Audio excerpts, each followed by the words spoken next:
অধিকার কিংবা ক্ষমতায়ন এবং বর্তমানে নারীর ক্ষমতায়নের নামে, নারী অধিকারের নামে শয়তানি।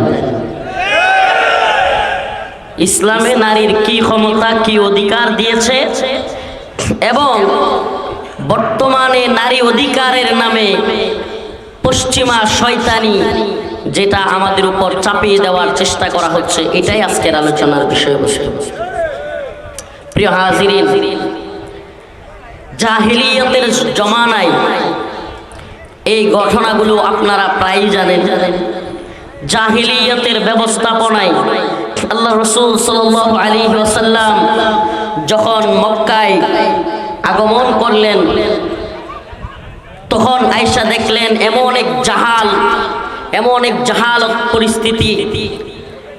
মক্কায় মানুষ কন্যা সন্তান হইলে নিজেদেরকে লাঞ্ছনা মনে করত, লজ্জিত হইত এবং কন্যা সন্তানকে জীবন্ত পুঁতে রাখত। আপনারা শুনছেন? খুব বেশি দিন দূরে যাওয়ার দরকার নাই, এই কিছুদিন আগেও উপমহাদেশে হিন্দুত্ববাদীরা নারীদের স্বামী মারা যাওয়ার পরে সতীদাহ করত। নাউজুবিল্লাহ। কি করত? সতীদাহ। ওই স্বামীর সাথে সাথে ওই সতী নারী, যেটা ওই বিধবা নারী, তাকেও পোড়ায়া দিত। নাউজুবিল্লাহ। তো ইসলাম এসে দ্ব্যর্থহীন কণ্ঠে ঘোষণা করল, আল্লাহ রাসূল সাল্লাল্লাহু আলাইহি ওয়াসাল্লাম ঘোষণা দিলেন, ক্বালু লা ইলাহা ইল্লাল্লাহ, হে আরবরা তোমরা বলো আল্লাহ এক, অদ্বিতীয় কেউ নাই, এবং কন্যা সন্তানদেরকে তোমরা জীবন্ত পুঁতে রেখো না। বলেন, ইসলাম কি নারীর সম্মান দিল, মর্যাদা দিল, নাকি লাঞ্ছনা অবমাননা দিল? সুবহানাল্লাহ।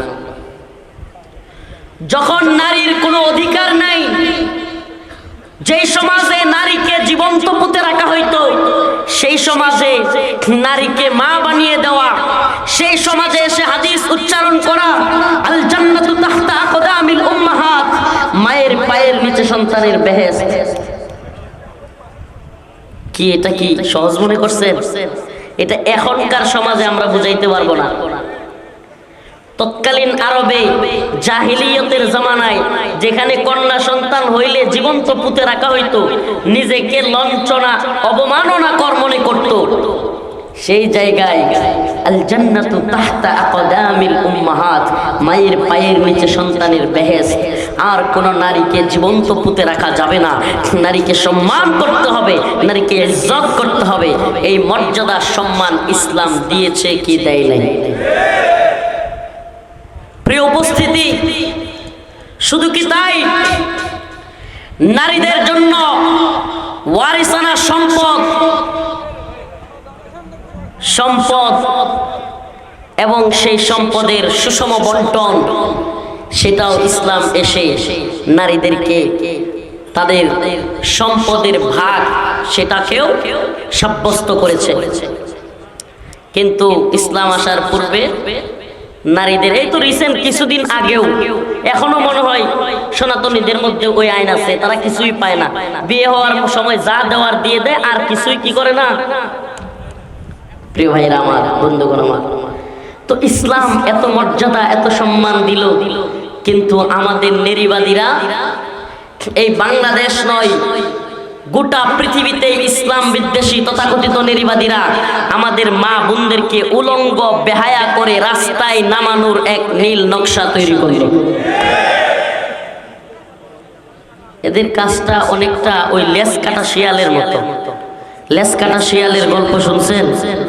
হ্যাঁ, এক শিয়াল কৃষকের খামারের মধ্যে প্রতিদিন মুরগি ধরে চুরি করে খায়।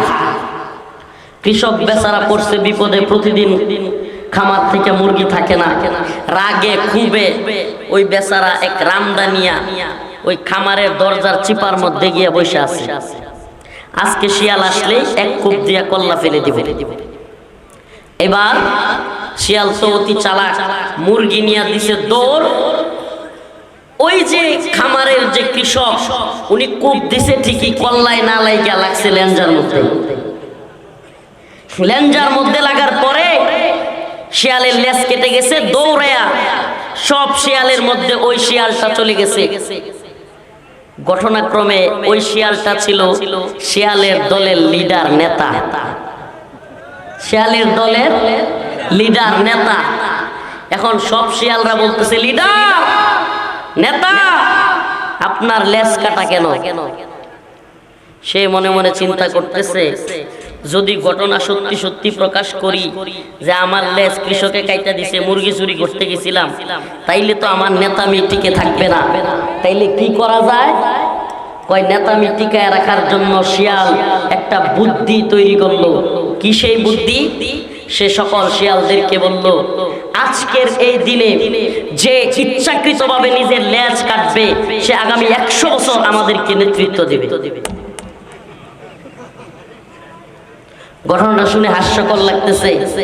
ওই পশ্চিমারা হলো লেজ কাটা শিয়ালের মতো, যারা কিনা তাদের নারীদেরকে বাজারের পণ্য বানিয়েছে, যারা কিনা নারীদেরকে পর্ন স্টার বানিয়েছে, যারা কিনা নারীদেরকে যেখানে মন চায় ইউজ করে ফেলে দিচ্ছে। যেই সমাজের মধ্যে, পশ্চিমা সমাজের মধ্যে এখন নারীদেরকে কেউ বিয়ে করতে চায় না, নারীরা এখন ব্যবহৃত টিস্যুর মতো ইউজ হচ্ছে। কে কার বাবা সন্তান সেটা বলতে পারতেছে না, অবাধ জিনা ব্যভিচারে লিপ্ত হচ্ছে। যার যখন মন চায়, যাকে মন চায় বয়ফ্রেন্ড গার্লফ্রেন্ড বলে নিয়ে যাচ্ছে, অবাধ যৌনাচারে লিপ্ত হচ্ছে। আর দিন শেষে সমাজ ব্যবস্থা ধ্বংস হচ্ছে, পারিবারিক সিস্টেম ধ্বংস হচ্ছে। এক জারজের প্রজন্ম তৈরি হয়েছে। কোন প্রজন্ম? জাওরার প্রজন্ম। পশ্চিমে জাওরাদের অভাব নাই। আপনি কি জানেন আফগানিস্তানে পশ্চিমারা যখন হামলা করলো, আমেরিকা সহ পশ্চিমারা যখন আফগানের তালেবানের উপর হামলা করলো, তখন তালেবানের সাথে 2001 সালে যুদ্ধ শুরু করলো। কিছুদিন যাওয়ার পরে আমেরিকার অনেক সৈন্যরা পাগলের মতো হয়ে গেছে। বড় বড় যারা বুদ্ধিজীবী, বড় বড় যারা মাস্টার মাইন্ড পশ্চিমাদের, তারা চিন্তা করলো এটার কারণ কি। তারা কারণ বের করে যেটা দেখলো, যেই সমস্ত সন্তানদের বাবা মার ঠিক আছে, এদের অন্তরের মধ্যে সাহস বেশি থাকে, এরা যোদ্ধা হয়, এরা সাহসী হয়। কিন্তু যেগুলোর জন্মের ঠিক নাই, এগুলো যোদ্ধাও হয় না, ভীতু হয়, কাপুরুষ হয়। তাইলে এই উপমহাদেশের মুসলমানদের জন্মের ঠিক আছে, কথা কয় না, বাবার ঠিক আছে, মার ঠিক আছে, কিন্তু ওই পশ্চিমা নারীবাদীদের জন্মেরও ঠিক নাই, বাবা কেডা মা কেডা এটারও ঠিক নাই। কে কার সাথে কখন যাচ্ছে, কে কার বিছানায় কখন ঘুমাচ্ছে, এটার কোনো ঠিক ঠিকানা নাই। বাপেরও ঠিক নাই, মারও ঠিক নাই। সন্তান হয় জাউরা, অগরো লেজ কেটে গেছে। এখন আমাদের পরিবার, আমাদের সমাজে লেজ কাটার চেষ্টা করতেছে। কেমনে লেজ কাটার চেষ্টা করতেছে? কেন আজকে আলোচনাটা নিলাম? আজকে নিউজ আপনাদেরকে শোনাই। হয়তো যারা সচেতন মহল আছেন অনেকেই হয়তো এই নিউজগুলো দেখেছেন, কিন্তু যারা জানেন না, দেখেন নাই, তাদের জন্য এই নিউজটা খুবই গুরুত্বপূর্ণ। আমাদের আজকে প্রধান উপদেষ্টার কাছে সুপারিশ দিয়েছে নারীবাদীরা, যৌন কর্মীদের শ্রমিক হিসেবে স্বীকৃতি দেওয়ার সুপারিশ। যৌনকর্মীদের, এই কথা যদি কারো বুঝে না এসে থাকে এই আলোচনা, আপনার লজ্জা হওয়া উচিত। এটা আমার মা বোনের জন্য যৌনকর্মী হিসেবে স্বীকৃতি দেওয়া এই মুসলিম সমাজে, এটা কি তার জন্য সম্মান নাকি এটা তার জন্য লজ্জা? বলেন, এটা কি সম্মানের না লজ্জার? গার্মেন্টস কর্মী, সোয়েটার কর্মী, এখন এরকম ভাবে যৌন কর্মী, নাউজুবিল্লাহ। যৌন যদি কর্মী হয়, তাইলে যেই কাজটা করে এটা মনে হয় একটা কাজ, হ্যাঁ, নাউজুবিল্লাহ। যৌন কর্মী বলতে হবে। এবং এটা শুধু সুপারিশ নয়, এটা প্রধান উপদেষ্টার কাছে চলে গিয়েছে এবং এটা বাস্তবায়নের এক নীল নকশা চলছে। নাউজুবিল্লাহ বলেন। এটা তো শুধু এই কথা বললাম, আরো আপনাদেরকে জানিয়ে দেয়া যায়, মুসলমান খুব সচেতন থাকতে হবে। আমি এজন্য প্রায়ই বলি, কেউ বলে ৭১, কেউ বলে ২৪, কেউ ৭১-এর স্বাধীনতার গল্প শোনায়, কেউ ৭১-এর চেতনার গল্প শোনায়, কেউ ২৪-এ নতুন স্বাধীনতার গল্প শোনায়।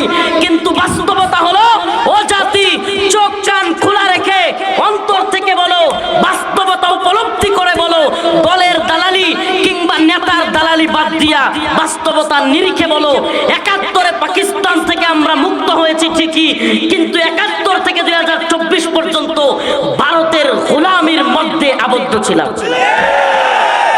পাকিস্তানের গোলামি থেকে মুক্ত হইয়া কাদের গোলামি করলাম? এটা কোন স্বাধীনতা? এখন ২০২৪ সালের পরে যদি আবার আমেরিকার গোলামি করতে হয়, এই নিয়ে স্বাধীনতা? কথা মনে হয় বুঝেন নাই, নাকি বুঝাইতে পারি নাই?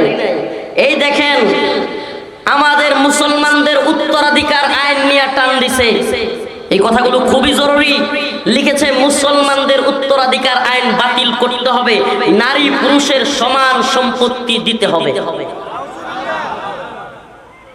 কল্পনা করা যায়? মুসলমানদের পারিবারিক আইনগুলোতে হাত দিয়ে ফেলছে। ইউসিকুমুল্লাহু ফি আওলাদিকুম লিযযাকারি মিসলু হাজ্জিল উনসায়াইন। উলামায়ে কেরাম এখানে উপস্থিত। আল্লাহর কোরআন যেখানে বলতেছে, তোমাদের দুইজন কন্যা সন্তানের সমান সম্পত্তি পাবে একজন ছেলে। কয়জন? আমার মা ও বোনেরা বলবে, হুজুর, নারীরাও সমান সম্পত্তি পাইলে সমস্যা কি? আমি আপনার কাছে জানতে চাই, স্ত্রীর হক আদায় করা, স্ত্রীর ভরণ পোষণ, খাওয়া দাওয়া, শাড়ি গহনা সব কিছু দেওয়ার দায়িত্ব কার? বলেন কার? ঈদে কুরবানি দেওয়ার দায়িত্ব, সদাকা ফিতরা দেওয়ার দায়িত্ব কার? সন্তানের ভরণ পোষণের দায়িত্ব কার? সব দায়িত্ব যার। তারে যদি আপনি সমান দেন, তাইলে বিষয়টা অনেকটা এমন হয়ে গেল। একটা ছোট্ট উদাহরণ দিয়ে বোঝাবো। উদাহরণ দিব? কারে দিয়ে দেখাবো? কষ্ট নিয়েন না আবার। কারে দিয়ে কইছেন? সভাপতি। আচ্ছা, সভাপতি সাহেব আর আমি। মনে করেন সভাপতি সাহেব কথার কথা হাফ কেজি চালের ভাত খাইতে পারে। কতটুকু? মনে করেন খাইতে পারে। আর আমি খাইতে পারি আধা পোয়া। কতটুকু? বলেন না, কতটুকু? এক পোয়ার অর্ধেক। সভাপতি সাহেব খাইতে পারে আধা কেজি, আমি খাইতে পারি আধা পোয়া। একটু উদাহরণটা সুন্দরভাবে বুঝবেন, মা বোনেরাও বোঝার দরকার আছে, যদি আমার কথাগুলো আপনাদের কানে যায়। এখন মনে করেন এই হুজুর আমাদের দুইজনকে দাওয়াত দিছে, সভাপতি সাহেবরেও আমারেও দাওয়াত দিছে ওনার বাড়িতে দাওয়াত খাওয়ার জন্য। এই কথা বলবেন না।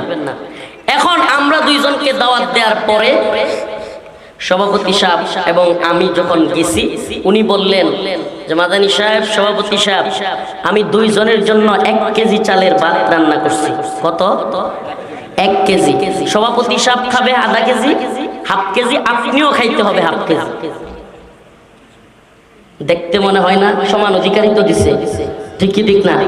কারণ আমি তো খাইতে পারি আধা পোয়া। আধা পোয়া খাওয়ার পরে আমার তো পেটে আর যায় না।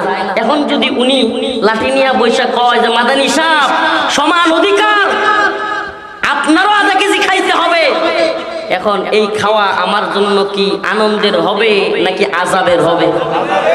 কথা কয় না? উনি তো ঠিকই আধা কেজি খায়া বসে আছে, কারণ ওনার শরীর স্বাস্থ্য সব ওইরকম আছে, আধা কেজি খাইতে পারবে। কিন্তু আমি তো আধা পোয়া খাওয়ার পরে আর কি করতে পারি না? খাইতে পারি না। মনে করেন ঠিক একটু উল্টায় দেন বিষয়টা। উনাকেও মনে করেন আধা পোয়া দিল, আমাকেও আধা পোয়া দিল। উনি বললো যে ঠিক আছে, দুইজনকে সমান অধিকার আধা পোয়া করে দেওয়া হইল।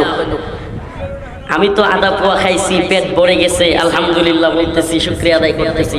কিন্তু সভাপতি সাহেব মনে মনে নারাজ, বলতেছে, কি খাওয়াইলো, পেটের এক সাইডই বললো না। কথা কয় না? কারণ উনি তো খাইতে পারবেন কতটুকু? আধা কেজি, হাফ কেজি। তো আমার উদাহরণটা বুঝছেন? আমি খাইতে পারি আধা পোয়া, আমার তো পেট ভরে গেছে, কিন্তু উনি খাইতে পারেন আধা কেজি, উনার তো পেট বলে নাই, ওনার মনের মধ্যে কষ্ট থাকবে, মনে করবে হায় রে সমান তো দিলি কিন্তু সুন্দর বন্টন করতে পারলি না।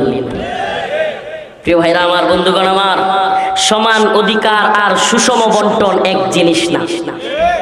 বলেন না, সমান অধিকার আর সুষম বন্টন, সুন্দর বন্টন দুইটা কি না? বলেন কি না? এক জিনিস না। যার যতটুকু প্রয়োজন ততটুকু দেওয়ার নাম হলো সুষম বন্টন কিংবা সুন্দর বন্টন, আর যার যতটুকু নেওয়ার ক্ষমতা নাই তাকে ততটুকু চাপায়া দেওয়া হলো সমান অধিকারের নামে বোঝা চাপায়া দেওয়া। কিসের সমান অধিকার?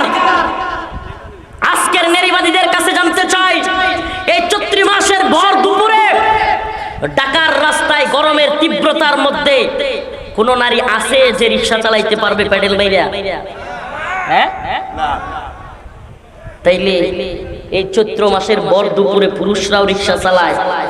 এখন ঘরের যে পুরুষ আছে, স্বামী যদি কয় কিরে সমান অধিকার তো, রিক্সা 6 মাস আমি চালাবো, 6 মাস তুই চালাবি, উপায় আছে আমাদের মা বোনদের? সমান অধিকার নিয়ে চিল্লান, যাকে যেটা দেওয়া উচিত। আরে নারীকে সৃষ্টি করেছেন কে? পুরুষকে সৃষ্টি করেছেন কে? স্রষ্টাই তো জানেন, আল্লাহই তো জানেন কাকে কতটুকু দিলে ইনসাফ হবে। এই নারীবাদীরা, এই শয়তানের দল বুঝাতে চায় যে আল্লাহ সুন্দর বন্টন জানে না। শিরক, এটা কুফর। আল্লাহ সুন্দর বন্টন জানে না, এটা বলা কি? বাসের মধ্যে নারীদের আলাদা সিট আছে না নাই? ট্রেনের মধ্যে নারীদের আলাদা সিট আছে না নাই? এখন দেখা যায় বিভিন্ন জায়গায় টয়লেটের মধ্যেও মহিলাদের জন্য আলাদা জায়গা আছে না নাই? যদি সমান অধিকার হয় আর একই বাথরুমে দেয়, হঠাৎ করে এক পুরুষ যদি দরজা খুলে ঢুইকা যায়, আপনাকে তো সমান অধিকারের চিন্তা করলে সবকিছু চিন্তা করতে হবে, তো পাগলের মতো চিন্তা করলে তো হবে না। আপনি হলেন নারীবাদী, আপনার শয়তানি দিয়ে পৃথিবী চলে না। আল্লাহ পাক জানেন আমি দুনিয়া সৃষ্টি করেছি, আমি মানুষ সৃষ্টি করেছি, আমি নারীকে সৃষ্টি করেছি, আমি পুরুষ সৃষ্টি করেছি, আমি জানি কাকে কি দিতে হবে, কতটুকু দিলে ইনসাফ হবে। শুধু কি বাথরুমে আর বাসে আর ট্রেনের মধ্যে আলাদা, সংসদেও আলাদা। সংরক্ষিত নারী আসন নাই, কথা কয় না? সংরক্ষিত নারী, এখন যদি বলেন যে নারীদের বাসের সিট লাগবে না, আমরা নারীবাদীরাই সব জায়গায় সমান অধিকার, শত শত পুরুষের লগে ট্রেনের মধ্যে যাতাযাতি করে উঠতে পারবেন? উঠতে পারবো আমাদের মা বোনেরা? এটা কোন ধরনের শয়তানি? এই সমান অধিকার। এবার আসেন আরেকটু সুন্দরভাবে ব্যাখ্যা করে আপনাকে বলি। একটা পুরুষ সে বাবার কাছ থেকে সম্পত্তি পায়, কিন্তু তার খরচ তার স্ত্রীর পিছনে, শাড়ি গহনা খাবার দাবার সবকিছু করা লাগে কি লাগে না? বউয়ের বাইরে দেওয়া লাগে, বউয়ের বোনেরও দেওয়া লাগে, নাইলে তো নিজের বাইরে দাও, নিজের বোনের দাও, আমার ভাই বোনের দেয় না, ঠিক কিনা? কমন করছে তো, এরকম দেওয়া লাগে। তার মধ্যে সন্তানের ভরণ পোষণ আছে না নাই? সবকিছু করা লাগে কি লাগে না? ঈদ আসলে ঈদের মধ্যে কুরবানি করো, যাকাত দাও, ফিতরা দাও, সংসার চালাও, বাবা মাকে দেখো, ভরণ পোষণ, স্ত্রীর সন্তানের সব দায়িত্ব কার? বন্ট পাইছে কয়টা? কিন্তু নারী তো খালি স্বামীর এখান থেকে পায় না, সরি বাবার বাড়ি থেকে পায় না, স্বামীর কাছ থেকেও, কথা কন না? তার খরচ আছে নি? তার কি খরচ? তার কি খরচ? ইসলামে তাকে ভরণ পোষণের দায়িত্ব দেওয়া হয় নাই। উলামায়ে কেরাম এখানে আছেন, ইসলামী শরিয়া একজন নারীকে তার সন্তানের ভরণ পোষণের দায়িত্ব দেয় নাই, এমনকি তার নিজের ভরণ পোষণের দায়িত্ব স্বামীর উপরে চাপাই দিছে। ঠিক কি ঠিক না? হাড় ভাঙ্গা খাটুনি দিবে পুরুষ, ঘরে থাকবে নারী। ইসলাম নারীদেরকে সম্মানিত করেছে, সুবহানাল্লাহ বলবেন না? ইসলাম বলেছে নারীরা সম্মানী, নারীরা ঘরের রানী। সুবহানাল্লাহ। স্ত্রীরা কি ঘরের রানী? তাদেরকে অসম্মান করা যাবে না, তাদেরকে প্রহার করা যাবে না, তাদের সাথে ভালো আচরণ করো। অথচ সেই সম্মান বাদ দিয়া কয় আমরা সমান অধিকার চাই। এ নারীবাদীর দল, আমাদের মা বোনদেরকে এই বিভিন্ন ধরনের কাজের মধ্যে পুরুষদের সাথে প্রতিযোগিতায় লাগাইতে চায়। মেয়েলি স্বভাব বাদ দিয়া, আল্লাহ মাফ করুক, অনেক বোনেরা কষ্ট পাইতে পারে, যারা কিনা চাকরি করে, যে সমস্ত মা বোনেরা চাকরি করে এদের মেয়েলি স্বভাব চলে যায়, পুরুষত্বের স্বভাব চলে আসে। চ্যালেঞ্জ করলাম, দেখেন মেয়েলি স্বভাব কি? আল্লাহ প্রদত্ত ভাবে একটা মেয়ে লাজুক হবে। সুবহানাল্লাহ। মেয়েলি স্বভাব কি? আল্লাহ প্রদত্ত ভাবে সে লাজুক হবে, আল্লাহ প্রদত্ত ভাবে তার শরীর নরম হবে, আল্লাহ প্রদত্ত ভাবে সে ঘরের কাজ করবে। সুবহানাল্লাহ। এটা মেয়েলি স্বভাব। কিন্তু যখন একটা পুরুষ এবং একটা নারী দুইজন চাকরি করে, স্বামী এবং স্ত্রী, মেয়েলি স্বভাব থাকে না। দুইজনই অফিস করে আসে, এরকম ভাবে ব্যাগটা মিল্লা দিয়ে দুইজন শুয়ে যায়, স্বামী স্ত্রীর কাছে যায়, যাও যাও যাও, ঘুম ধরছে যাও যাও। এমনকি ওই বাচ্চা লালন পালনের ক্ষেত্রেও ওই দুইজন মিলে অফিস করে, বাচ্চারা বাড়িতে বুয়ার কাছে রাখা যায়। ওই বুয়ার যে চরিত্র, ওই বাচ্চারও সেই চরিত্র হয়। ওই যে মায়ের আদর পায় নাই, সময় নিয়ে মায়ের যত্ন পায় নাই, কথাগুলো একটু শুনতে বিটগুটে লাগবে। কোন এক বড় মনীষী, নামটা মনে আসতেছে না, তিনি বলেছিলেন, আমাকে একটা শিক্ষিত ভদ্র মা দাও, আমি তোমাকে একটা সুন্দর পৃথিবী উপহার দিব। সুবহানাল্লাহ। তো এই কথাটা উনি কেন বলেছেন? মা যদি ভালো হয়, সন্তান অবশ্যই ভালো হবে। যে মায়ের পেট জীবনে কোনোদিন কোন পর পুরুষ দেখে নাই, সেই মায়ের গড় থেকে জন্ম নেবে আব্দুল কাদের জিলানী, সেই মায়ের গড় থেকে জন্ম নেবে শাহজালাল মুজাররদ ইয়ামানি। আর পেট দেখায়া, পিঠ দেখায়া, নাভি দেখায়া, শরীরের বাস দেখায়া যদি ঘুরে, ওই মা বোনের গোড় থেকে কোনো আল্লাহর ওলি জন্ম নিবে না, কোনো বড় আলেম জন্ম নিবে না। প্রিয় ভাইরা আমার, বন্ধুগণ আমার, খারাপ দিক থেকে নামগুলো না বললাম, এইটা হুজুর এই যে নাম কইছিলাম না, এটা একটা গন্ডগোল হয়ে গেছিল, জানেন না হুজুর? না না না, হুজুর বলছিল ডিপ জহিব। তো আমির হামজা ভাই এই নাম বলছিল, বুঝছেন? মজার ঘটনা কই, ডিপ জলে গিয়ে একদিন ধরছে আমির হামজা ভাই, মুফতি আমির হামজা হুজুরকে ধরছে। নাম বলতে গেলে কিছু ঝামেলা থাকে। শাহেদের নামে ওয়াজ করছিল, শাহেদের নাম শুনছেন না? ওই যে করোনার টিকার কেলেঙ্কারি, শাহেদ আলম রিজেন্ট হসপিটাল নাকি, ওই হাসপাতালে ঘটনাক্রমে আমি এবং আমির হামজা ভাই, মাওলানা মামুনুল হক দামাত বারকাতুহু বা অন্যান্য আলেমরা নিচতলায়, শাহেদ হইল আমাদের একই বিল্ডিং এর উপরের তলায়। এখন হঠাৎ কইরা আমি, মুফতি আমির হামজা ভাই, মুফতি ইলিয়াস হামিদি সাহেব কারাগারে কেরানীগঞ্জে রুমে শুয়ে রইছি, হঠাৎ কইরা শাহেদ আয়েশা আমির হামজা ভাইরে ধরছে। হুজুর আপনি জানেন আমার পরিবারের অবস্থা? হুজুর আপনি জানেন আমাকে হাসিনা ফাঁসাইয়া দিছে? আমির হামজা ভাই কি জবাব দিবে? বলতেছে, হুজুর বলেন, কোন হসপিটালের মালিক কি করোনার টিকার সার্টিফিকেট দেয় না ডাক্তারে দেয়? জবাব আছে তো? জবাব তো নাই। আপনি কি নিকুশি গোষ্ঠী জানেন কিনা? জানা নাই। প্রিয় ভাইরা আমার, বন্ধুগণ আমার, খারাপ মানুষগুলো ভালো পথে ফিরে আসুক, সেই দোয়া করি, বলেন আমিন। তো যে কথাটা বলতেছিলাম, কোথায় ছিলাম?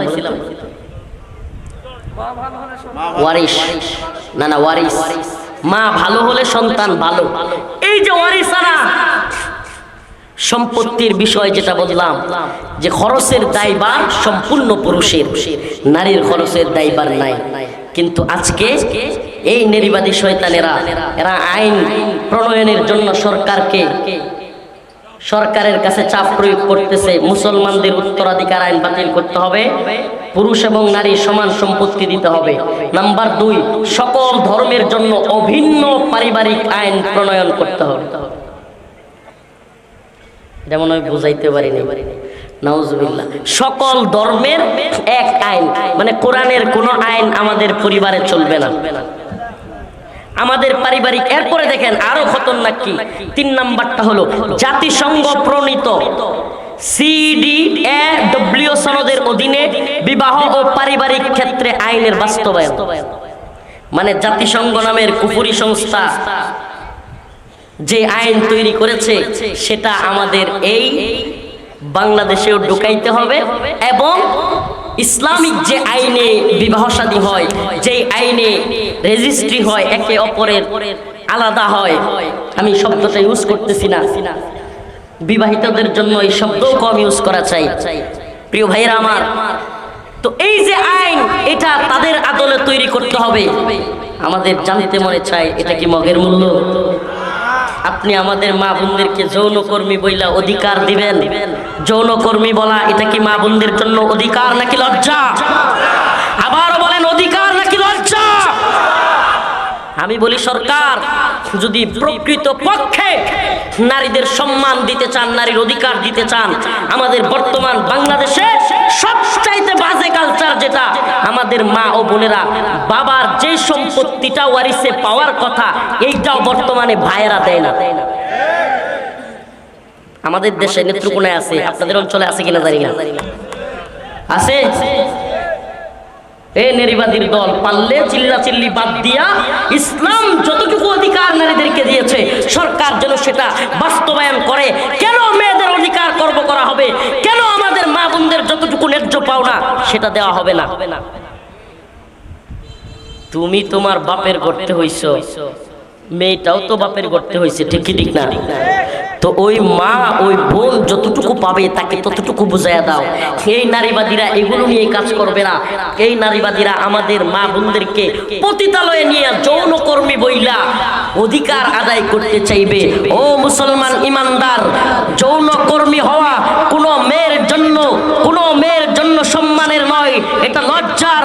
অতএব যৌনকর্মী বলা বাদ দিয়া, আমি তো বলি এখন আমার মা বোনেরা নারাজ হয় কিনা, কিন্তু কইতে তো হইব, ফানকিহু মা তাবা লাকুম মিনান নিসা মাসনা ওয়া সুলাসা ওয়া রুবা। আল্লাহর ফয়সালা, বিয়ে করো তোমরা 2টা 3টা 4টা। সুবহানাল্লাহ বলেন। একটা হিসাব দেই, আপনারা আশ্চর্য হয়ে যাবেন এই হিসাব শুনলে। এটা 2022 সালের আদমশুমারি অনুযায়ী হিসাব। 2022 সালে আদমশুমারিতে পাওয়া গেছে যে বাংলাদেশের মোট জনসংখ্যা 16,51,58,616 জন। বাংলাদেশে 2022 সালে কত? 16,51,58,616 জন।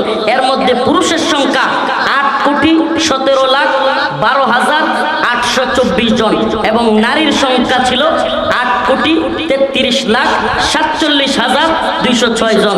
অর্থাৎ নারীর সংখ্যা পুরুষের চাইতে 16,34,382 জন বেশি। 16,34,382 জন কি? তাইলে ওদেরকে কে বিয়ে করবে? দুষ্টামি মনে করছেন? একটা একটা করে যদি সমস্ত পুরুষ বিয়ে করে বাংলাদেশে, তাইলে ওই 16,34,382 জন মেয়েকে কে বিয়ে করবে? নাউজুবিল্লাহ। তখনই তো ওদের জন্য পতিতাবৃত্তি করতে হবে। বুঝলাম না, কথাটা ভালো লাগলো না, কথাটা ভালো লাগলো না। আরে ভাই, একটু আদমশুমারির হিসাব, আদমশুমারির হিসাব বাংলাদেশের 16,34,000 2022 সালে মহিলা পুরুষের চাইতে বেশি। যদি প্রত্যেক পুরুষ একটা করেও বিয়ে করে, তাহলেও বাকি থাকবে কত লাখ? 16 লাখ নারী বিয়ের বাকি থাকবে। এখন আমাদের অনেক যুবক যে বিয়ে করতেই ডরায়, একটা একটা করেও যে সবগুলো করে নাই, এগুলোর কি হবে? প্রিয় ভাইরা আমার, ভালোভাবে বুঝবার চেষ্টা করেন। নারীর অধিকার প্রতিষ্ঠা করতে চান, আল্লাহর বিধান প্রতিষ্ঠা করেন। আল্লাহ বলছে মাসনা ওয়া সুলাসা ওয়া রুবা, 2টা 3টা 4টা পর্যন্ত তোমরা বিয়ে করো। সুবহানাল্লাহ বলবেন না? সমাজে আজকে আমি পোস্ট করছি ফেসবুকে, পোস্ট করছি, অনেকে এটা নিয়ে মজা করতেছে, অনেকে সিরিয়াসলি নিছে। আমি ফেসবুকে আজকে আমার ভেরিফাইড ফেসবুকে লিখলাম, নারী অধিকারের নামে আমাদের মা বোনদেরকে যৌনকর্মী বলে লজ্জিত না করে রাষ্ট্রীয়ভাবে মাসনা, দ্বিতীয় বিয়েকে সহজ করার ব্যবস্থা করুন। তাহলে আর কোনো যৌনপল্লী লাগবে না, কোনো অধিকারের প্রশ্নও আসবে না। আমাকে বলেন, যৌনকর্মী, যৌনপল্লীতে একটা বোন সে সম্মানী নাকি স্বামীর কাছে একটা স্ত্রী বেশি সম্মান? ওই যৌনকর্মীকে তো কিছু টাকা দিয়া টাইম পাস করে চলে আসবে, কিন্তু একটা নারী জীবন ভর তার জীবন সঙ্গিনী, 2টা হোক 3টা হোক 4টা হোক জীবন সঙ্গিনী, তাকে নিয়ে ঘুরতে যাবে, তাকে নিয়ে খাবে, তাকে নিয়ে আনন্দ করবে, তার সাথে সুখ দুঃখ ভাগাভাগি করবে, কিন্তু যৌনকর্মীদের কি এগুলোর সুযোগ আছে? কথা বলেন, সুযোগ আছে? তাহলে এই যে যৌনাচার, এগুলো তো বাস্তবিক লজিক্যাল কথা বললাম। আর আল্লাহর কোরআনের শাস্তি কি? আয-যানিয়াতু ওয়াজ-যানি ফাজলিদু কুল্লা ওয়াহিদিম মিনহুমা মিআতা জালদা। আল্লাহ পাক বলেছেন আয-যানিয়াতু ওয়াজ-যানি ফাজলিদু কুল্লা ওয়াহিদিম মিনহুমা মিআতা জালদা। ব্যভিচারী পুরুষ এবং নারী যদি জিনা করে, বিবাহিত হলে এই পর্যন্ত পুইতা মাটির নিচে পাথর দিয়া হত্যা করতে হবে, রজম মেরে। আর যদি অবিবাহিত হয়, ফাজলিদু কুল্লা ওয়াহিদিম মিনহুমা মিআতা জালদা, 100 বেত্রাঘাত পাছার মধ্যে এত জোরে মারতে হবে, পাছা নিয়ে যেন টেবিলের মধ্যে বইতে না পারে, চেয়ারের মধ্যে বইতে না পারে। চিন্তা করছেন শাস্তি? এখন আমাকে বলেন, রাষ্ট্রীয়ভাবে যদি পতিতালয়ের লাইসেন্স দেওয়া হয়, রাষ্ট্রীয়ভাবে যদি যৌনপল্লীর লাইসেন্স দিয়ে, আপনি জানেন বাংলাদেশে যৌনপল্লীর লাইসেন্স আছে? আশ্চর্য হয়ে যাচ্ছেন, কথাগুলো কমন পড়তেছে না? এখন যদি আমাদের মা বোনদেরকে আবারও যৌনকর্মী বলে সাব্যস্ত করা হয়, আমার জানতে মনে চাই, ও নওগাঁর রাজশাহীর মুসলমান, আমরা হাসিনার বিরুদ্ধে কেন বক্তব্য দিয়েছিলাম? আমরা আওয়ামী লীগের বিরুদ্ধে কেন বলেছিলাম? আমরা ভারতের বিরুদ্ধে কেন বলেছিলাম? ভালোভাবে বুঝবেন, আমরা হাসিনা ব্যক্তি হাসিনার বিরুদ্ধে ছিলাম না, আমরা দল আওয়ামী লীগের বিরুদ্ধে ছিলাম না, আমরা দেশ ভারতের বিরুদ্ধে ছিলাম না, আমরা ভারতের নীতির, আওয়ামী লীগের নীতির, হাসিনার নীতির বিরুদ্ধে ছিলাম। কি সেই নীতি? নীতি হলো আলেমদেরকে জেলে ভরা, রিমান্ডে নেওয়া, ইসলাম বিরোধী আইন প্রণয়ন করা। ওই যে মুরাদ হাসিনার মন্ত্রী, সে বলে রাষ্ট্র ধর্ম ইসলাম আমি মানি না। যখন তারা ইসলাম বিরোধী তৎপরতা চালালো, ভারতের নির্দেশে, রয়ের নির্দেশে বাংলার জমিনে হিন্দুত্ববাদী শাসন প্রতিষ্ঠার চেষ্টা চালালো, তখনই আমরা হাসিনা, আওয়ামী লীগ এবং ভারতকে উৎখাত করবার জন্য সর্বাত্মক চেষ্টা চালালাম, জেলে গেলাম, রিমান্ডে গেলাম, প্রয়োজনে ফাঁসির কাস্টে ঝুলতেও রাজি ছিলাম।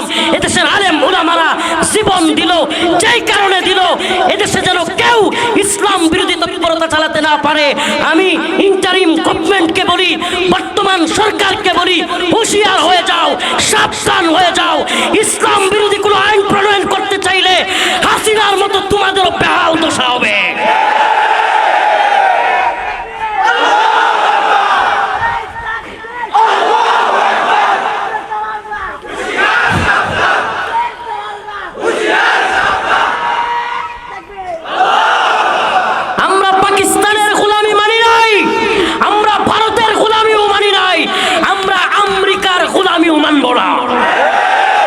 এদেশে কোনো পাকিস্তানের দালালি চলবে না, এদেশে ভারতের দালালি চলবে না, এদেশে আমেরিকার দালালিও চলবে না।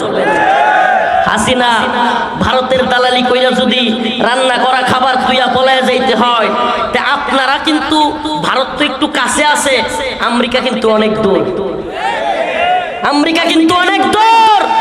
আরে রফিকুল ইসলাম মাদানীরা জেলে গিয়েছে, রিমান্ডে গিয়েছে, আল্লাহ না করুক প্রয়োজনে দ্বীনের জন্য, ঈমানের জন্য বারবার যাব, শতবার যাব, কিন্তু বাংলার জমিনে ইসলাম বিরোধী কোনো আইন বাস্তবায়ন করতে দিব না ইনশাআল্লাহ। হে নওগাঁর মুসলমান, রাজি আছো তো ইনশাআল্লাহ?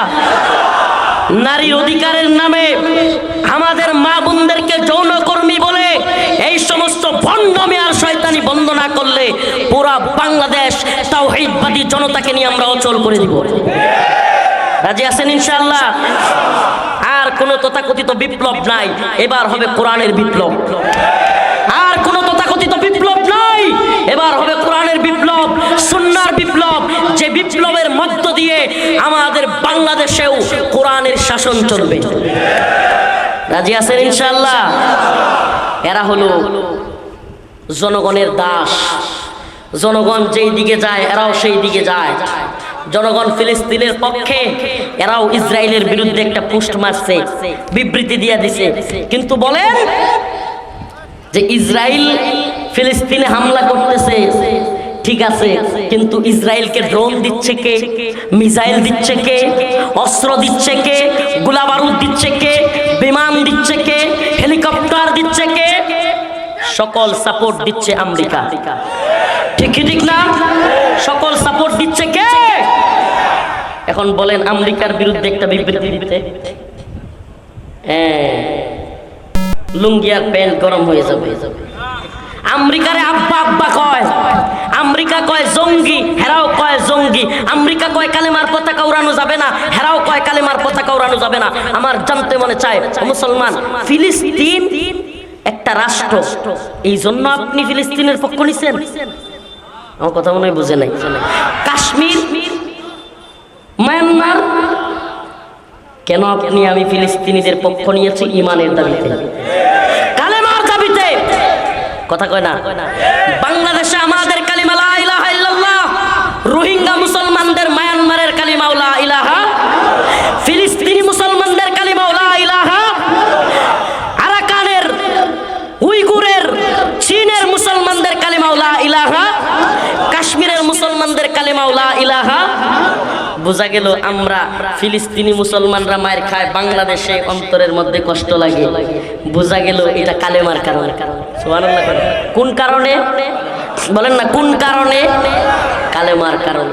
যদি কালেমার কারণে আমরা কষ্ট পাইয়া থাকি, কালেমার কারণেই রাস্তায় নেইমা থাকি, কালেমার পতাকায় যদি উড়াইতে না পারি, এর চাইতে বড় গোলামি আর কিছু হইতে পারে না।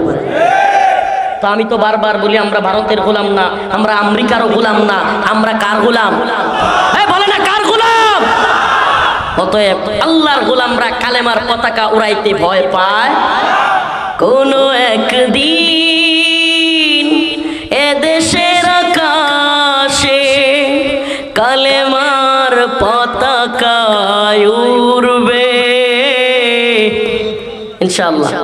কোনো একদিন এদেশের আকাশে কালেমার পতাকা উড়বে, সেদিন সবাই খোদাই বিধান পে দুঃখ বেদনা ভুলবে। রাজি আছেন তো ইনশাআল্লাহ? আমাদের স্বাধীনতা সেদিনই আমরা পাবো, যেই দিন ইমানের কালেমার স্বাধীনতা পথ করে উঠবে। ঠিক আছে ইনশাআল্লাহ? আমরা ৭১-এর স্বাধীনতার পর দেখেছি, দলের দালালি করিয়েন না, নেতার দালালি করেন না, অন্তর থেকে কোন ৭১-এ পাকিস্তান থেকে তো মুক্ত হয়েছেন, ভারত থেকে মুক্ত হয়েছেন। আরে মিয়া, ৭১-এ পাকিস্তানের কাছ থেকে যেই অস্ত্রগুলো উদ্ধার করা হয়েছে, এগুলো বাংলাদেশে দেয় নাই, ভারত হয়ে গেছে। ভারত হলো পৃথিবীর সবচাইতে বড় চোর রাষ্ট্র, আর আমেরিকা হলো পৃথিবীর সবচাইতে বড় সন্ত্রাসী রাষ্ট্র। আমেরিকা তালেবান রে কয় সন্ত্রাসী, হামাস রে কয় সন্ত্রাসী। আমি বলি হামাস তালেবান সন্ত্রাসী না, মূল সন্ত্রাসী হলি তোরা। পৃথিবীর সবচাইতে বড় জঙ্গি হলো আমেরিকা, পৃথিবীর সবচাইতে বড় সন্ত্রাসী হলো আমেরিকা। কথা মনে হয় বুঝেন নাই? কেন? আফগানে মুসলমানদের উপর হামলা করেছিল কে? জানেন না আপনারা? কথা একটু কর না। আফগানিস্তানে মুসলমানদের উপর হামলা করেছিল কে? ইরাকে মুসলমানদের উপর হামলা করেছিল কে? ইয়েমেনে মুসলমানদের উপর হামলা করতেছে কে? পুরা পৃথিবীতে মুসলমানদেরকে ধ্বংস করছে আমেরিকা, আর তারাই নাকি মানবাধিকারবাদী। মানবাধিকার শব্দটারও সারা, মানবাধিকার শব্দটাও শেষ। এই নিয়ে তাদের মানবাধিকার, লক্ষ লক্ষ মুসলমানদেরকে হত্যা করা। এই বর্তমানে ইসরায়েল হলো, আপনাদেরকে একটা মেসেজ দিয়ে যায়, ইসরায়েল হলো ছাগলের ৩ নম্বর বাচ্চা। ইসরায়েল কি? কেমনে? ইসরায়েল আমেরিকার সাপোর্ট ছাড়া ফিলিস্তিনিদের সাথে যুদ্ধ চালায়া যাওয়ার ক্ষমতা নাই। একটা গুড নিউজ আছে, মুমিনের অন্তর প্রশান্ত হবে। আল্লাহ পাক নিজে বলেছেন মুমিনের অন্তর প্রশান্ত হয়। কাতিলুহুম ইউআযিবুহুমুল্লাহু বিআইদিকুম ওয়া ইউখজিহিম ওয়া ইয়াশফি সুদূর কওমিন মুমিনিন। আল্লাহ বলেন যখন কাফেরদেরকে মুমিনরা জিহাদের ময়দানে হত্যা করে, ওয়া ইয়াশফি সুদূর কওমিন মুমিনিন, তখন মুমিনের অন্তর প্রশান্ত হয়। সুবহানাল্লাহ। একটা গুড নিউজ হলো, আজকে নিউজে দেখলাম একবারে সুনির্দিষ্ট নিউজ, হামাসের মুজাহিদরা ইসরায়েলের জায়নবাদী বর্বর বাহিনীর ৪১২টা কুত্তাকে জাহান্নামে পাঠাইছে। সেনা, সাধারণ মানুষ না, সেনা ৪১২টা সেনাকে জাহান্নামে পাঠাই দিয়েছে। আলহামদুলিল্লাহ বলে। তোরা তো মারস ফিলিস্তিনের গাজার সাধারণ মুসলমান, সাধারণ মানুষকে, কিন্তু হামাস তোদের মূল টার্গেট করে। আলহামদুলিল্লাহ। যারা ভেবেছিল হামাস শেষ হয়ে গেছে, মনে রাখবেন আল্লাহ পাকের ঘোষণা, কাম মিন ফিআতিন কালিলা গালাবাত ফিআতান কাসীরাতান বিইذنিল্লাহ। সুবহানাল্লাহি ওয়া বিহামদিহি। আল্লাহ রাব্বুল আলামিন বলেন, কাম মিন ফিআতিন কালিলাতিন গালাবাত ফিআতান কাসীরাতান বিইذনিল্লাহ। ছোট্ট দল যদি আমি আল্লাহর উপর আস্থা এবং বিশ্বাস রেখে বড় দলের বিরুদ্ধে জিহাদ ঘোষণা করে, আমি আল্লাহ সেই ছোট্ট দলকে বিজয়ী করি। সুবহানাল্লাহ বলবেন না? এই তালেবানের বাহিনী কি আমেরিকার কিংবা পশ্চিমাদের নেটুর বাহিনীর চাইতে বড় ছিল? যোদ্ধা বেশি ছিল, বিমান বেশি ছিল, কামান বেশি ছিল, ড্রোন বেশি ছিল, হেলিকপ্টার বেশি ছিল, জাহাজ বেশি ছিল, সাবমেরিন ছিল? কিছুই ছিল না। বিজয়ী হয়েছে কারা? তালেবান। সুবহানাল্লাহ। আমরা তো এই জন্য বলি, আমাদেরকে আমেরিকার ভাষায়, আমেরিকার চোখে জঙ্গি বলো আর মৌলবাদী বলো, যাই বলো, হিন্দুত্ববাদী ভারতীয় আগ্রাসন যদি বন্ধ না হয়, ইসলাম বিরোধী তৎপরতা যদি বন্ধ না হয়, বাংলা হবে আফগান, আমরা হব তালেবান ইনশাআল্লাহ। তোমরা যদি ইসরায়েলের হানাদার বাহিনী হও, আমরা বাংলার হামাসের ভূমিকায় অবতীর্ণ হব। তোরা আমাদেরকে জঙ্গি মৌলবাদী বললি, এটা আমাদের যায় আসে না। ইনশাআল্লাহ আমরা এই ভূখণ্ডে কোরআনী শাসন প্রতিষ্ঠা করেই ছাড়বো। ওমা তাওফীকি ইল্লা বিল্লাহ। রাজি আছেন তো ইনশাআল্লাহ? এবার আসেন যে আয়াতে কারিমা তিলাওয়াত করেছিলাম, মান আমিলা সালিহাম মিন যাকারিন আও উনসা ওয়া হুয়া মুমিন ফালানুহইয়ান্নাহু হায়াতান তাইয়্যিবা। আল্লাহ রাব্বুল আলামিন বলেন, যদি মান আমিলা সালিহাম মিন যাকারিন আও উনসা, নারী হোক কিংবা পুরুষ, কিন্তু যদি ঈমান আনে এবং নেক আমল করে, আল্লাহ পাক দেখেন বাক করেন নাই, জান্নাতে দেওয়ার ক্ষেত্রে আল্লাহ কি করেন নাই? মান আমিলা সালিহাম মিন যাকার ওয়া উনসা, পুরুষ হোক কিংবা নারী, যদি নেক আমল করে, আল্লাহর দ্বীনের পথে চলে, আল্লাহ রাব্বুল আলামিন বলেন, ফালানুহইয়ান্নাহু হায়াতান তাইয়্যিবা। আল্লাহ রাব্বুল আলামিন বলেন, ওই নারী এবং পুরুষ যদি নেক আমল করে, ঈমানদার, আমি আল্লাহ তাকে উত্তম জীবন দান করব, সুন্দর জীবন দান করব। সুবহানাল্লাহ। অন্য এক আয়াতের মধ্যে আল্লাহ বলেন, হুন্না লিবাসুল লাকুম ওয়া আনতুম লিবাসুল লাহুন। আল্লাহ রাব্বুল আলামিন বলেন, নারী এবং পুরুষ একে অপরের চাদর স্বরূপ, কাপড় স্বরূপ, সুবহানাল্লাহ, পোশাক স্বরূপ সম্মান দিয়েছে না দেয় নাই? আল্লাহ পাক অনেক সম্মান নারীদেরকে দিয়েছেন। দীর্ঘ সময় উদাহরণ দিয়ে বুঝালাম, ইসলাম নারীদেরকে যে সম্মান দিয়েছে অন্য কোনো ধর্ম তা দেয় নাই। এই সাম্রাজ্যবাদী ভোগবাদী পশ্চিমারা আমাদের নারীদেরকে সম্মানের কথা বলে না, বরং নারীদেরকে রাস্তায় নামায়া পণ্য হিসেবে বিক্রি করতে চায়। নাউজুবিল্লাহ। এরা কিসের নারী অধিকারের কথা বলে? গোটা পৃথিবীর সবচেয়ে বড় ফরেন ইন্ডাস্ট্রি হলো আমেরিকায়। এই আমেরিকানরা, এই শয়তানের দল, ফরেন ইন্ডাস্ট্রিগুলোতে আমাদের নারীদেরকে 4-5 জনে মিলে গ্রুপ দর্শনের এই সমস্ত কার্যকলাপ করে এরা নারীর অধিকারের কথা বলে। রাস্তাঘাটে বিকিনি পয়রা ঘোরা, নারীদের কোনো ইজ্জত নাই, সম্মান নাই। যে কোনো জায়গায় নারীরা শ্লীলতাহানি ঘটতেছে। পৃথিবীর সবচাইতে বেশি ধর্ষণ যে দেশটাই হয়, সেই দেশটার নাম হলো আমেরিকা। কল্পনা করতে পারেন? এই বুঝি নারীর সম্মান। আমরা তো বলি আমার মা বোনেরা পর্দায় থাকবে, সম্মানিত হবে, তাদেরকে মানুষ সম্মান করবে। চ্যালেঞ্জ করে বললাম, যেই মেয়েটা রাস্তায় বুরকা ছাড়া ঘুরে, ওড়না ছাড়া ঘুরে, এই মেয়েটাকে রাস্তার কোনো পুরুষ সম্মান দেয় না। কিন্তু যেই নারী বুরকা পরে, পর্দা পরে ঘুরে, সেই নারীকে অবশ্যই অবশ্যই সম্মান দেয়। কিছু আছে যেগুলোর খারাপ, অতিরিক্ত খারাপ, এদের কথা ভিন্ন। এরা বাচ্চাদেরকেও ধর্ষণ করে, এদের চারিত্রিক সমস্যা, আর তাদের জন্যই রয়েছে জিনা এবং ধর্ষণের ভয়াবহ শাস্তি। ঠিক কি ঠিক না? অতএব ইসলামের আইনের মধ্যে আসুন। আমি তো বলি মা বোনদের রাগ করার কথা না, আমি তো বলি যদি কোনো পুরুষের অবস্থান থাকে তাইলে তাকে 2 বিয়ে করতে দেওয়া উচিত। যদি কোনো পুরুষের অবস্থান থাকে তাকে 3টা বিয়ের সুযোগ দেওয়া উচিত। অবস্থান আছে, 3 জনকে পালতে পারতেছে, শারীরিক চাহিদা, খাবারের চাহিদা, বাহ্যিক চাহিদা, সকল চাহিদা যদি পূরণ করতে পারে অবশ্যই একাধিক বিয়ের অনুমোদন দেওয়া উচিত। কেন? তাহলেই কোনো নারী অবিবাহিত থাকবে না। নারীদেরকে ব্যবসায়ের পণ্যের মতো লক্ষ লক্ষ টাকা দিয়ে বিয়ে দেওয়া। কথা মনে হয় বুঝেন না? যে সমাজে বিয়ে যত কঠিন সেই সমাজে জিনা তত সহজ। যে সমাজে জিনা যত কঠিন, যে সমাজে বিয়ে যত সহজ সেই সমাজে জিনা তত কঠিন, আর যে সমাজে বিয়ে যত কঠিন সেই সমাজে জিনা তত সহজ। আমাদের সমাজে এখন বিয়ে হয়ে গেছে কঠিন, ইয়া বড় এক বোঝা ছেলের গাড়ি চাপায়া দিছে। বিয়ে করতে চায় যুবক, বলে খাওয়াবি কি? মনে হয় রাগ কষে বিয়ে করবে। খাওয়াবি কি? আরে ভাই, আরে বাবা, আপনার ঘরে 4টা প্লেট আছে, আপনারা 4 জন একই পরিবারে, আর একটা প্লেটই তো পারবে, 5টা প্লেট হবে। কবজুর এত সহজ বিয়া?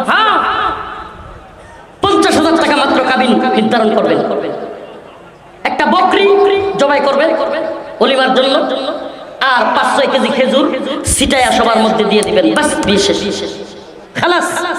বিয়েটাকে সহজ করেন। এখন আমাদের সমাজ নষ্ট হয়ে গেছে গা। এখন মনে করে যদি সাইরা দেয় আমার মাইয়া 10 লাখ টাকা কামিয়ে নিতে। আরে আমনের মধ্যে তো মেয়ে বিয়ে দেওয়ার সময় শয়তানি, আগেই মাথা আসছে সাইরা দেওয়া। নাউযুবিল্লাহ। এই সাইরা দেওয়ার কথা আগেই মাথায় আসবে কেন? ছেড়ে দেওয়ার কথা আগেই মাথায় আসবে কেন? একটা মেয়ের বিয়ে হচ্ছে কি ছেড়ে দেওয়ার জন্য? অবশ্যই না। বিয়েকে সহজ করেন। আল্লাহ রাসূলের কাছে এক সাহাবী আসছে, বসে আছে, এমন সময় এক মহিলা আসছে। সে এসে বলতেছে, ইয়া রাসূলুল্লাহ, আমারে বিয়ে করেন, আমি মুসলমান হয়ে যাব। সুবহানাল্লাহ বলবেন না? আমারে বিয়ে করেন, আমি মুসলমান হয়ে যাব। আল্লাহ রাসূল মুখ ফিরিয়ে নিলেন। আবার এই মহিলা আরেকবার বলতেছে, ইয়া রাসূলুল্লাহ, আমারে বিয়ে করেন, আমি মুসলমান হয়ে যাব। আল্লাহ রাসূল মুখ ফিরিয়ে নিলেন। আবার মহিলা বলতেছে, ইয়া রাসূলুল্লাহ, আমারে বিয়ে করেন, আমি মুসলমান হয়ে যাব। পাশ থেকে ওই যে সাহাবী বসা ছিল, সুন্দরী মহিলা দেখা বইলা বসছে, ইয়া রাসূলুল্লাহ, আপনি বিয়ে না করলে আমারে দিয়ে দেন। আল্লাহ নবীর সাহাবী, ওলামায়ে কেরাম এখানে আছেন।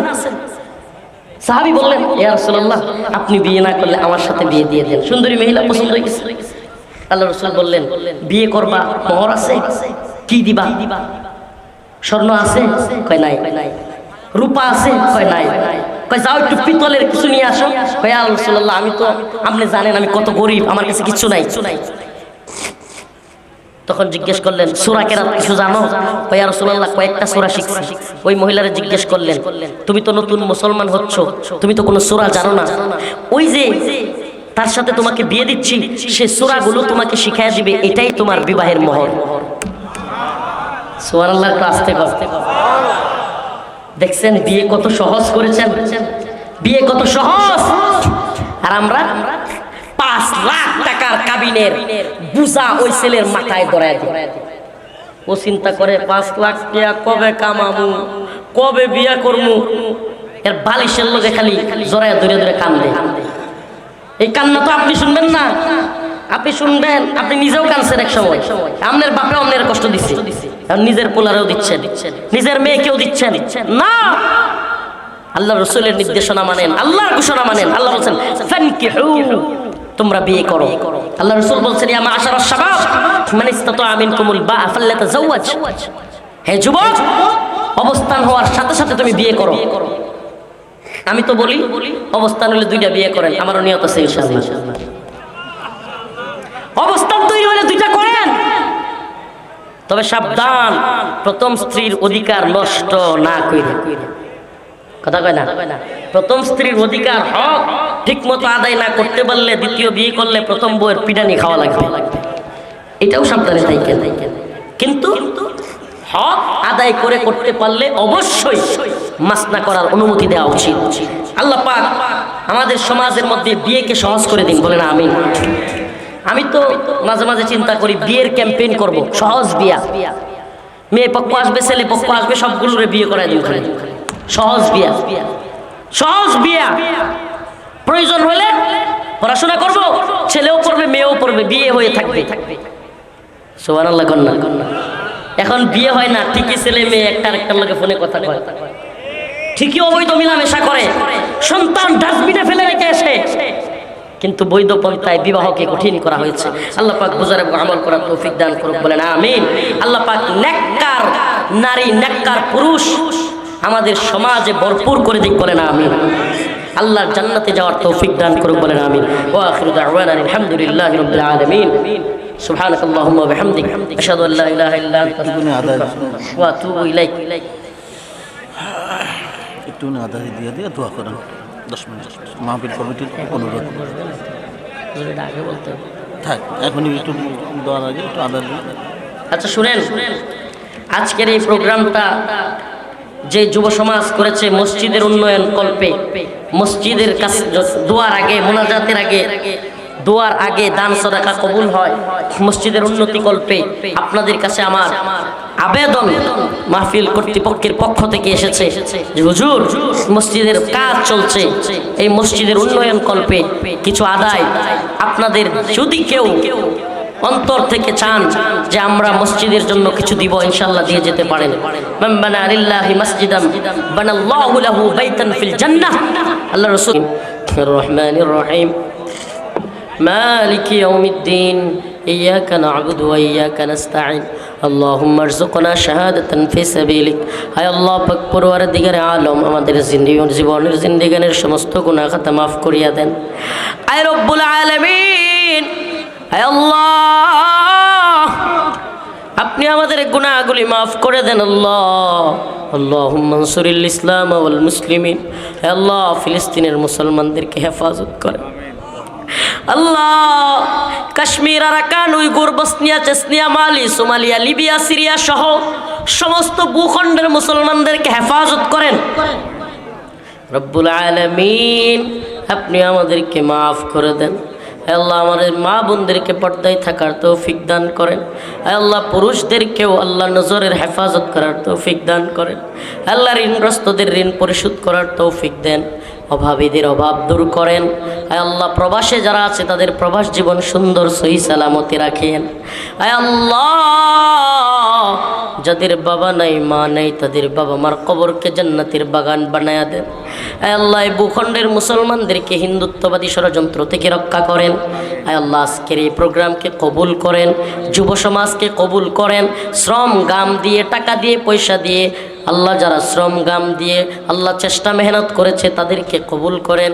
সুবহানা রাব্বিকা রাব্বিল ইজ্জাতি আম্মা ইয়াসিফুন ওয়া সালামুন আলাল মুরসালিন আলহামদুলিল্লাহি রাব্বিল আলামিন।